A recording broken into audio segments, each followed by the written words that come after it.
Mary makes it a point to tell Brandon, don't be looking around at other girls. Keep your eye on me or the priest or the ground. Don't look nowhere else in this church because I'm gonna have a problem. Okay, we gonna have a problem.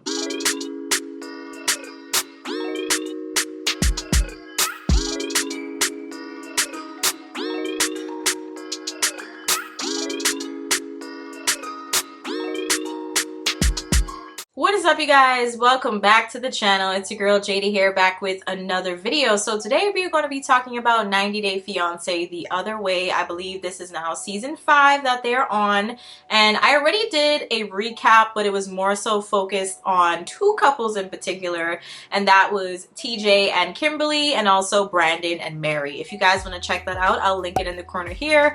But in this video, we are going to be giving an update on those 2 couples, and then also talking about everything that has happened so far with the other couples, okay? But before we really dive into it, of course, like I said, my name is Jada, and I create videos giving my opinions on TV shows and movies. So if you guys would like to see that, definitely hit that subscribe button, and let's just dive right into it. So TJ and Kimberly, they are up first. Like I said, I wanted to give an update on them, and also Brandon and Mary. So TJ and Kimberly, like I said in the other videos, just a quick recap, they basically are having a clash, and they definitely are trying their best to work through their issues, but I do think that TJ is doing a better job at that. But I do think that Kimberly is honestly acting like a spoiled brat, okay? I'm just going to be real. It just seems as though Kimberly is not really giving TJ any room to do much of anything outside of what she wants. There is no give and take with Kimberly. Either you do what I say, or, you know, I'm going to throw a tantrum, basically. Now, in the most recent episode or episodes that I've seen,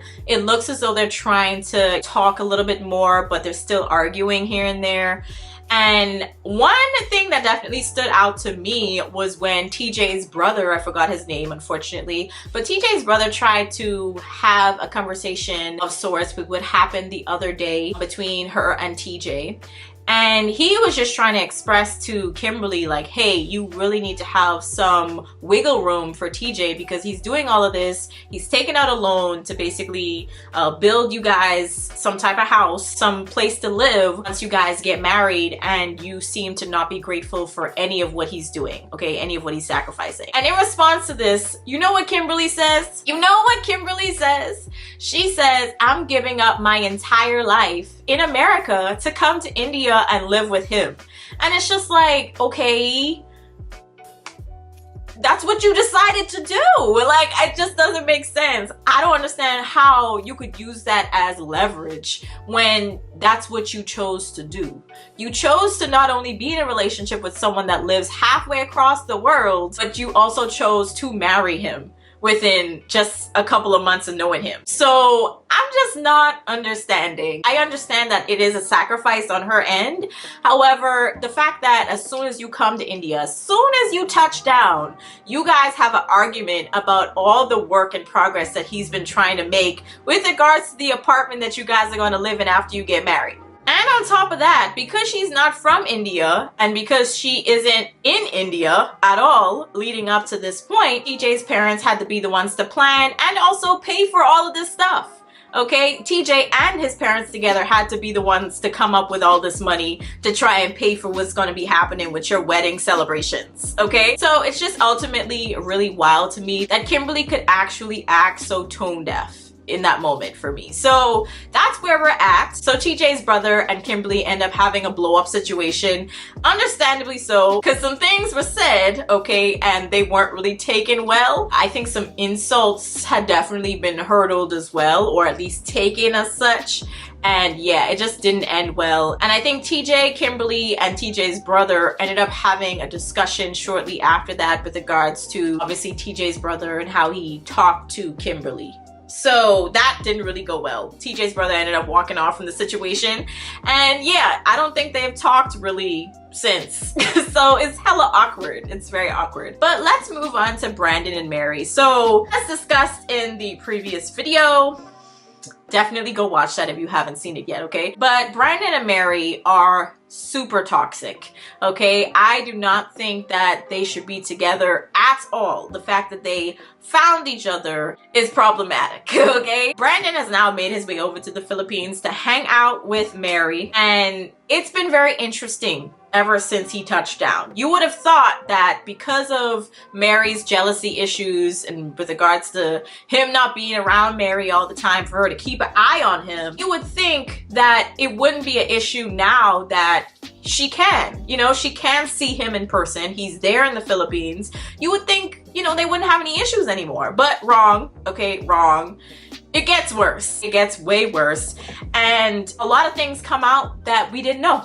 We didn't know. Like, number one, Mary deciding to disconnect the internet and basically act as though her power went out so that she could hang out with her friends who are all guys. But yet, Brandon can't even hang out with his mom, okay? Because you're thinking that he's going to be cheating on you with other women.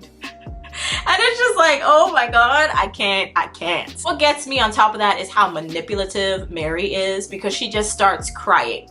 She starts crying after her friend admits this to Brandon, and Brandon is like, why are you crying? Basically, he's wiping her tears away, but he's just looking at her so confused, like, why are you the one that's getting emotional? Like, I'm the one that's hurt here because you're lying to me. So I just think that was her way of manipulating herself out of that situation, trying to get out of being in trouble.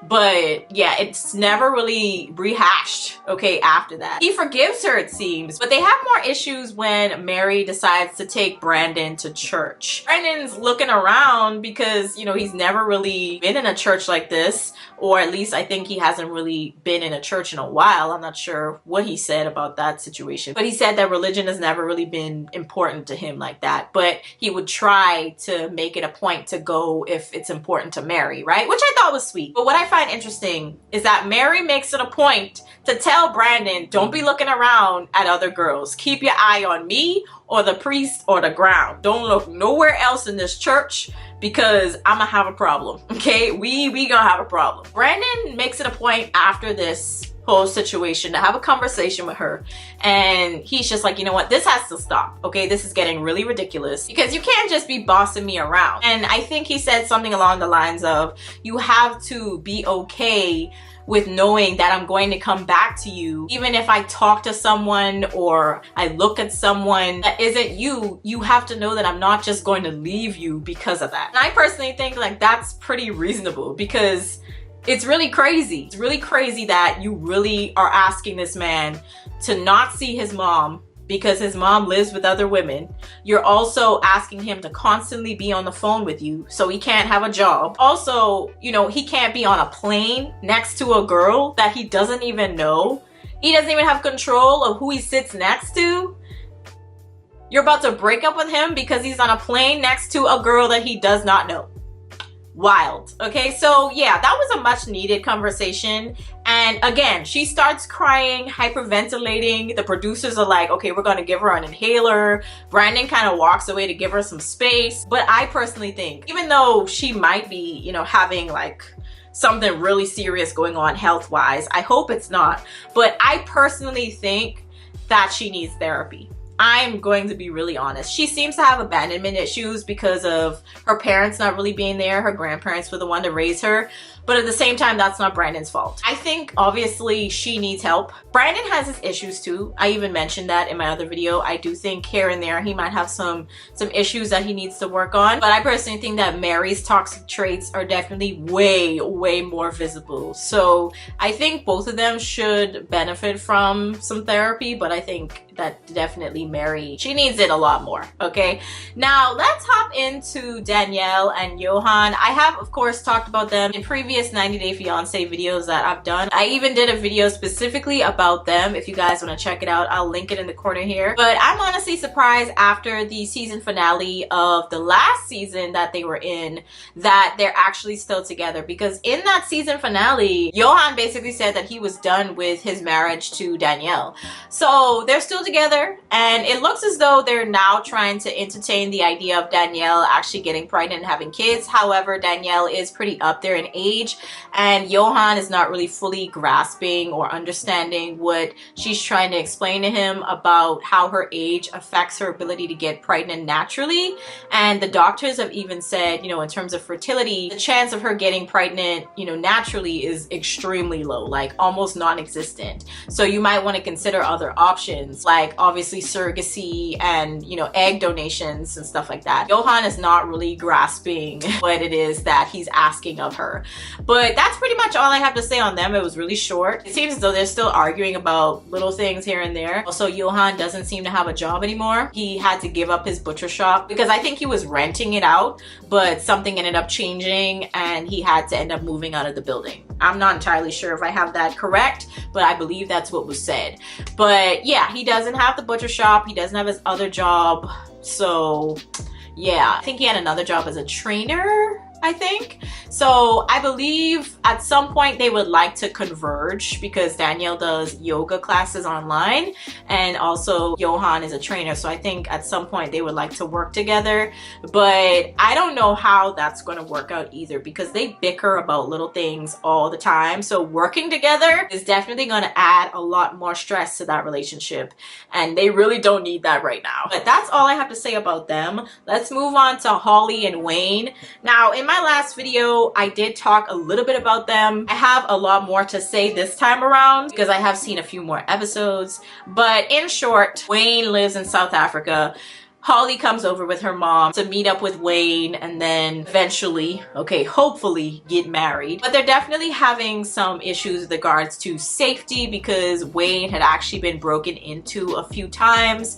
And it looks as though obviously life in South Africa is very, very much so different from what Holly is used to in America. So in order for her to feel safe, she has definitely been trying to persuade Wayne to move. But Wayne is trying to explain to her that when she met him, he was actually in a much better financial position. And he could have done that back in the day, you know, move. But shortly after that, he eventually lost his contracts with regards to his business. And also we find out later that he had invested 40K into crypto that we all know kind of crashed and burned really quickly. Now, because of that, okay, obviously he is not in a good position to move anywhere, let alone a gated community. And she is throwing out numbers to this real estate person and basically saying that she wants to stick within this budget when it comes to a house. And Wayne is just looking at her like, okay, so first of all, you make an appointment to see houses behind my back and now you're talking about we're spending this much on a house. Like, where are you getting this money from? Because again, I don't know what the heck Holly does. I don't know how much she has in terms of money either. So it sounds as though Holly is willing to help, but I think that Wayne is so stuck in the idea of being the provider in the relationship and eventually the marriage that he does not want any assistance financially from her because he's also afraid of how she would look at him. So yeah, it's definitely been interesting watching them argue about that. And then also Wayne feels as though people are going to look at her as though she's a streetwalker, so to speak. Okay, and obviously she definitely takes offense to that. But yeah, it's those two things, money and also the way Holly dresses. That seems to be the 2 points of contention with these two. But yeah, that's pretty much all that they have been doing lately, is arguing about money and also how she dresses and if they can move. So yeah, I'll let you know if I have any updates. Kenny and Armando, recently they moved to Mexico City because Kenny wanted a change in scenery because where Armando was living, it was a pretty small city. So Armando was definitely trying to compromise with Kenny and also considering a school for his daughter. So, you know, it seems as though they might be taking the move very seriously, but it seems as though Armando's mom doesn't really care for this idea. And a lot of emotions and things from the past end up getting rehashed and it's hella awkward. But what seems to be a very major issue with Armando and Kenny is having kids. Okay, so Kenny already has a few kids of his own that I believe he had adopted, I think it was either adopted or surrogacy. I can't quite remember, but he had some kids that he took care of on his own, raised as well, and now he's a grandfather, right? But now that he's with Armando, who is definitely, you know, a decade or two younger than him, he's now in this space of wanting to have kids, but Kenny's like, okay, I'm a grandfather now. Like, I'm not in that area of my life anymore where I'm trying to have no more kids. So that is definitely a major thing that's happening with them, is that they're going back and forth with, are we right for each other if you want a kid but I don't want a kid? That's pretty important to work out. So I'm hoping that they figure that out. Now, the last couple that I'm going to talk about that I have seen, because there's another couple after them that I haven't seen any episodes of them in yet, and that's Sarper and Shekinah. Hopefully I'm saying their names right. I haven't seen any episodes with them in it yet, so I can't really speak on them. But we are going to talk about Kirsten and Julio. So Kirsten, I believe, is from the Netherlands.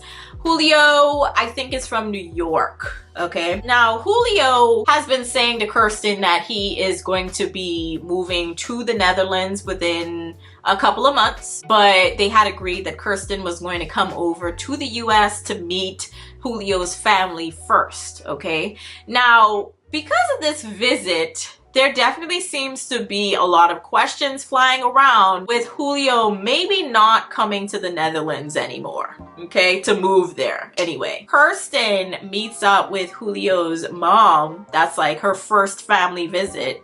And Julio actually never told his mom, or kind of most of his family anyway, that he was going to be moving to the Netherlands. And it's just kind of like a bomb being dropped. His mom's just like, okay, wait, what? You know, it's a lot of emotions flying around. And I really feel bad that Kirsten was in this situation to begin with, because Julio should have did his dang job. He had one job, one freaking job, and that was to tell his mom that he was gonna be leaving. Tell your family that you are leaving. Okay, like, of course they would have tried to convince you otherwise, because, you know, they want you to stay so they could see you, but at the same time they'd understand if that's what you chose to do, that's what you chose to do. You know, they can't control your life. But his mom has such an emotional reaction to this information, and I really feel bad that this was the first time that Kirsten got to meet his mom, and that was the type of atmosphere that she had to just sit in. It was so awkward. I really felt bad, and I think that Julio needs to do better. Julio was not my favorite. In these first couple of episodes, Julio is not my favorite so far. I feel really bad for Kirsten. I'm just going to be honest. And one thing that also irritates me is that he starts developing this idea of, oh, how about we restructure this plan? How about you come to New York, stay with me for a couple months, because his family gave him the idea. He just seems so easily persuaded. Oh my God. But anyways, back on track with my thought. His family gave him the idea to tell Kirsten, like, hey, why don't y'all just, you know, stay in New York for a little while, let Kirsten get a feel for life here. You could obviously see on Kirsten's face, like, she is not into this at all. And he keeps bringing it up. He keeps asking her, like, hey, you know, would you like to live here? Can you not envision yourself here? And Kirsten's just like, no, I can't.